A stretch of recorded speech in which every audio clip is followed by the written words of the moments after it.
आमदार सुनील शेळके यांच्या हत्येच्या कटाप्रकरणी एसआयटी स्थापन करण्यात येते।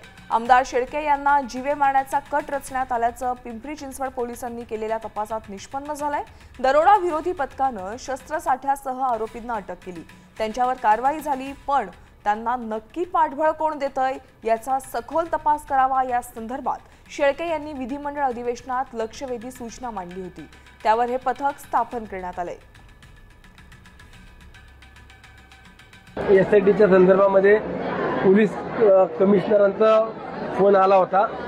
त्यांनी डीसीपी म्हणजे डीजींकडनं ही ऑर्डर झालेली आहे। एक एसीपी, एक पीआय, 2 एपीआय आणि 5 का 4 काहीतरी 6 कॉन्स्टेबल आहेत। अशा पद्धतीने एकत्रितपणाने ती एसआयटी गठीत केली आहे। बघूया आता, सगळ्या गोष्टी आज जाहीरपणे बोलणं योग्य नाही, परंतु मला जी काय माहिती मिळालेली आहे ती मला पोलीस विभागाला, गुप्तचर विभाग किंवा त्यांचे जे कोणी आता विचारणा करतील त्यांच्यासमोर मी ती देईल।